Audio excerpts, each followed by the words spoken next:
Have you found that you are getting stuck trying to figure out how to obey God?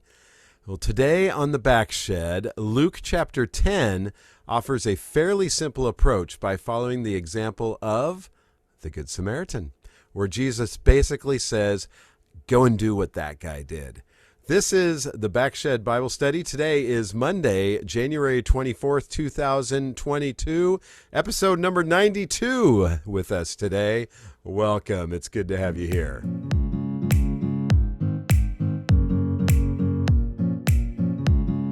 So here we are, and I hope that I really hope you were able to join us last week when I had my good friend Spencer McCush on here.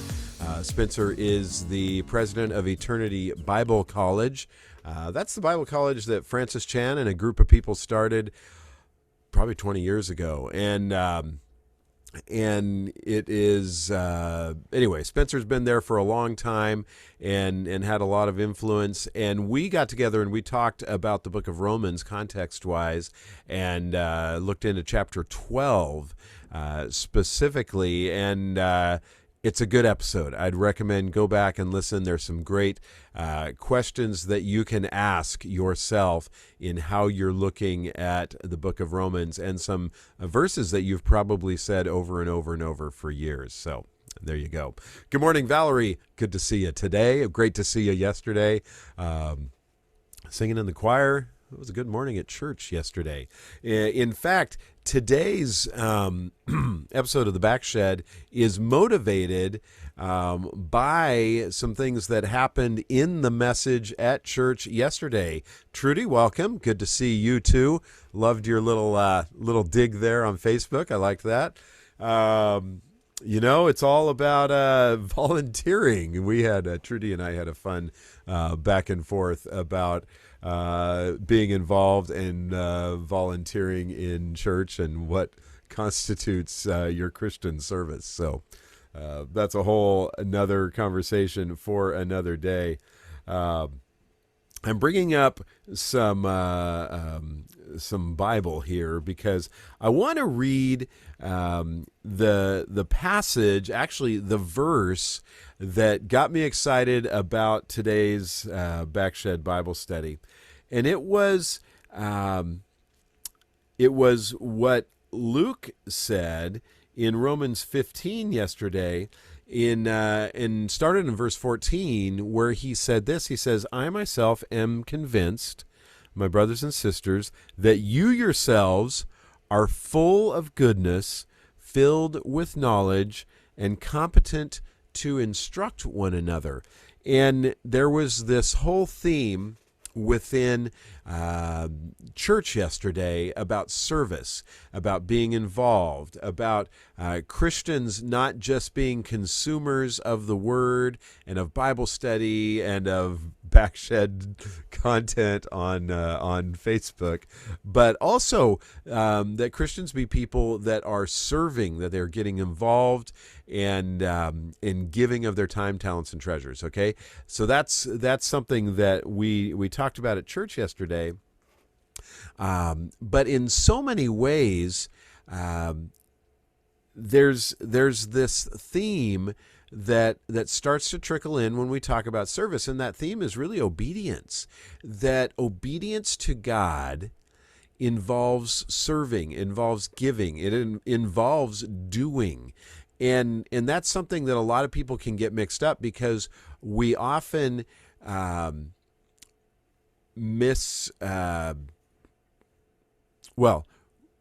we say salvation is by God's work alone, and there is no work that we can do to be saved, right?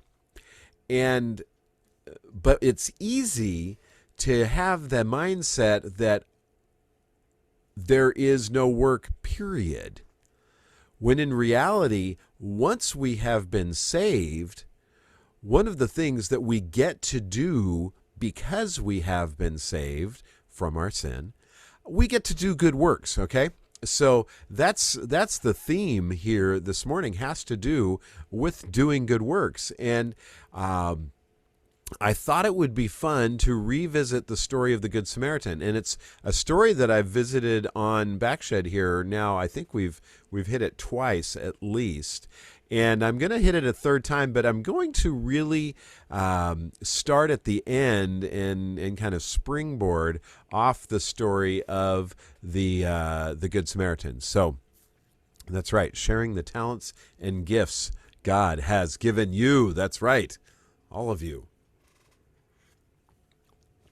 Okay, so with that, we are going to take a peek at the story of the Good Samaritan. And I want to read that to you briefly. You have an expert in the law questioning Jesus. Let's pick it up. Luke chapter 10, verse 25. On one occasion, an expert in the law stood up to test Jesus. Teacher, he asked, what must I do to inherit eternal life? And from there, Jesus says, well, what's written in the law? And how do you read it? And the guy comes back. He says, well, the law says, and basically he quotes Deuteronomy 6:5, love the Lord your God with all your heart, with all your soul, with all your strength, and all your mind. Love your neighbor as yourself. Jesus says, ding, ding, ding, ding, ding, you did it. Okay? Do this and you'll live. But the guy, the teacher of the law, is having some, let's just say his heart is not pure in its motivation. And so he says, well, tell me about who my neighbor is. And this is where we pick up the parable or the story of the Good Samaritan. And many scholars believe this is actually probably a true story, more than just a parable. But it could have been just a parable that Jesus told. Either way, it was enough to grab this guy's attention. So here we are, we're picking this up in Luke chapter 10, verse 30 right now. In reply, Jesus said, well, a man was going down from Jerusalem to Jericho when he was attacked by robbers. They stripped him of his clothes, beat him, and went away, leaving him half dead. A priest happened to be going down the same road, and when he saw the man, he passed by on the other side. Well, so too a Levite, and when he came to the place and saw him, passed by on the other side. But a Samaritan, as he traveled, came where the man was, and when he saw him, he took pity on him. He went to him, bandaged his wounds, pouring on oil and wine, and then he put the man on his own donkey, brought him to an inn, and took care of him. The next day he took out 2 denarii and gave them to the innkeeper. Look after him, he said, and when I return, I will reimburse you for any extra expense you may have. Jesus looks to the teacher of the law and says, which of these 3 do you think was a neighbor to the man who fell into the hands of the robbers? The expert in the law replies, the one who had mercy on him. Jesus told him, go and do likewise. Okay, so we are picking this up at the end. Let's throw some context in here because that's always fun. I'm going to do a quick little screen share. I want to, before we get into that, I want to greet our friends out in the middle of the Pacific Ocean, Bill and Donna Dews, joining us from their cruise ship. Where are you today, Donna? What island of the Hawaiian Islands are you staring at this morning? Is it 8 o'clock over there? Is it 7 o'clock? I don't know this time of the year. D. Kurtz, hello to you. Welcome. Good to have you here this morning as well. So Donna, let us know when you have a chance. Good morning, Susan. Okay, quick screen share. Here we go. This is not what I wanted you to see. Let's get here. Here we go. So this is the parable of the Good Samaritan. And I always imagined this story to take place on a road like this, right? This was just a random road in Israel that's probably 10 feet wide, has a little bit of a shoulder on either side. A couple of key points to the story that's always important to see is when you read this, read it in context and see exactly what Jesus said here as he was telling the story. He says, a man was going down from Jerusalem to Jericho. He was descending, he was going down from Jerusalem to Jericho. So, excuse me. So the key there is the priest and the Levite that passed by him were descending down to Jericho. They had already been at the temple. They had already gone through all their ritual cleansing. It didn't matter if they let's stop the share for a second. It didn't matter that if they would have become unclean from helping this guy, because they were going to Jericho. Okay? They weren't heading to the temple to do sacrifices or anything like that. They were heading to Jericho. And so this just already, as Jesus tells the story, says, hey, these guys really are without excuse in showing mercy. It's a 3,200-foot descent, 18 miles on foot. But I'm going to put this back up on the screen for a second because I want you to see the actual road from Jerusalem to Jericho. There it is right there. And it is not wide. It is narrow. It is more like a trail, a pathway. It is not this big, wide, open road that they would, be able to just kind of go along as this guy. They would have had to have stepped right over the guy. All right? So I think that's always important to tell when you look at this story. But we continue on in the story, and as this, the thing that I want to hit today, and this is probably going to be fairly brief, which is not a bad thing, because sometimes I just yap way too much when it comes to some of this. But the point I want to hit today is that last bit in verse 37 where he says, "The expert of the law replied, 'The one who had mercy on him.' Jesus replies, 'Go and do likewise.'" I made the title of today's episode of Backshed in honor of my friend Wayne, who passed away this last week. Wayne Stevens, who launched rockets and got to explore the heavens. It's not rocket science is the name of today's episode. We wonder how we can serve God. We wonder how we can obey God. And Jesus looks at this guy. He says, "You want to be right with me? You have mercy on people around you." It's so simple. He says, you want to be right with God, then be someone who is merciful. And it's always important to look at that word mercy, because mercy is somebody performing an act when someone deserves something else, right? Right? So, this guy is serving this guy who is the Samaritan is serving this guy who is hurt. He's showing mercy to him. The guy is probably going to die. He's been beaten up and left for dead. And yet the Samaritan goes and he does something he doesn't have to do. He doesn't have to touch the guy. He doesn't have to become unclean, but he does, okay? And I want us to take a good, hard look at the world around us, and especially the people around us. Because for me, it's really easy to look at different people that I might disagree with, or people that have wronged me, and to have the attitude of it's okay to avoid these people. It's okay to potentially be unkind to these people. It's okay to talk about certain people behind their backs because they're just bad people, right?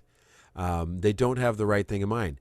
And yet, to be someone of mercy says that regardless of what somebody deserves, I am going to treat them with love and kindness and respect, and I'm going to serve them in every way I possibly can, right? That is what it means to be merciful. And there are so many ways that this looks, okay? This affects how I potentially deal with a neighbor of mine who might not be I'm trying to think of an example because I love all my neighbors. They're wonderful people, but you could have a neighbor who is always having loud music and keeping you up all hours of the night and screaming and yelling or whatever is going on, and it might be justified in your own mind to not have mercy on them. Christ says, you want to serve me? You want to be obedient to me? Have mercy on that person. Go and love them regardless of what they do, okay? Regardless of who they are, regardless of what their status in society is, you go and love that person, right? What else does mercy look like?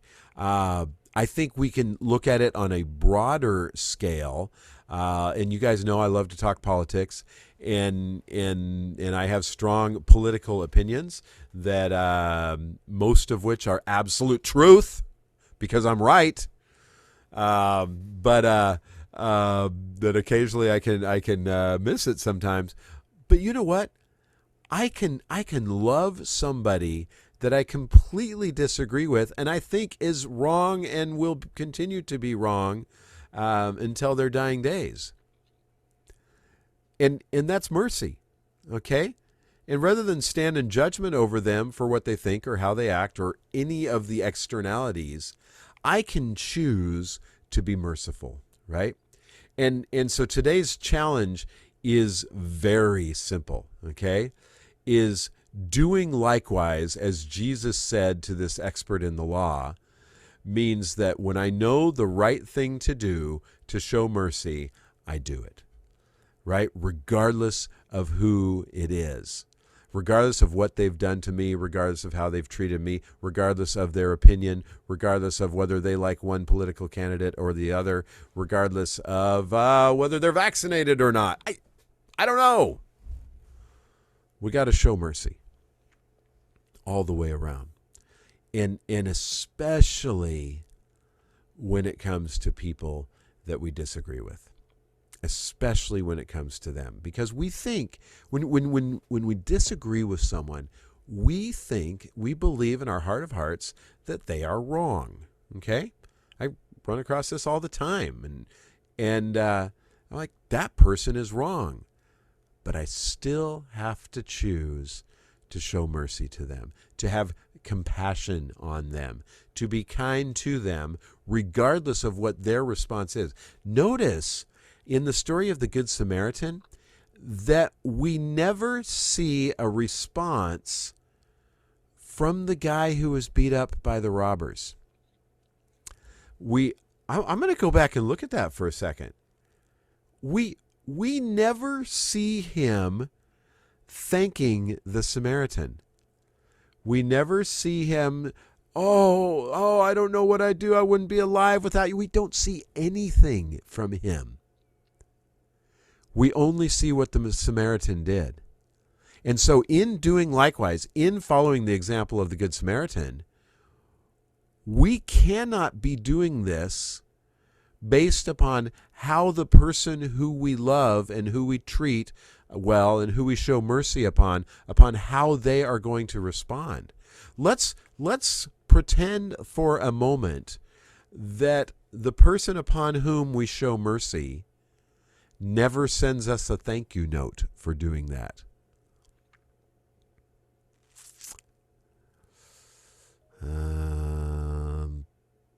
They never said thank you. They never. Well, okay, it's a text. Maybe they never sent you a text. They never acknowledged at all what you did for them, right? It makes you gun shy in showing mercy next time. But Jesus, maybe intentionally, as he tells this story, does not give any response from the guy beaten up by the thieves. I got to tell you, I had not thought about that part of the story before. In every time that I've taught this, I have never one time considered this part of the story. This just hit me just now. We never see the response from that guy. We just know that the Samaritan did the right thing. He showed mercy. Okay? So I think the Holy Spirit has spoken, and I don't need to say anything else, because I'm convicted here this morning. Simple truth is show mercy without any expectation for what the response would be. Valerie, that's sweet.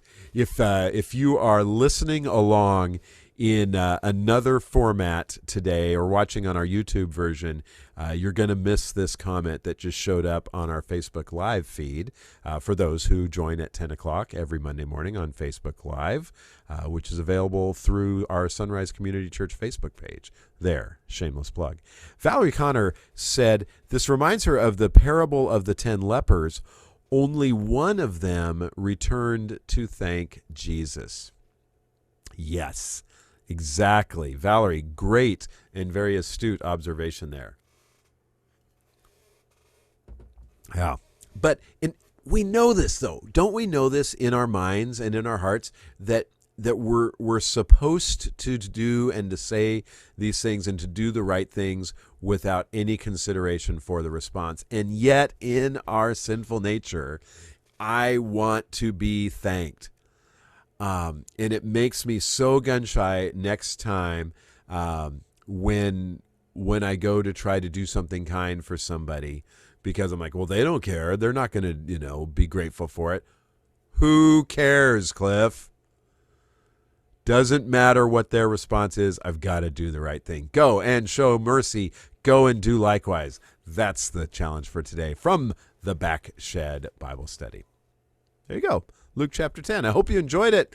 I enjoyed it, and I was challenged. So we're going to go from here, and I'm going to pray, and we're going to wrap things up. We're going to see if we have any more comments that drop in there, and then we'll say hi to a couple of more people that jumped on today, and we'll be on our way. Lord, thank you so much for a simple lesson today about showing mercy without regard to the response of those to whom we show mercy, Lord. I am so grateful for how your Spirit just showed me that this morning through your word.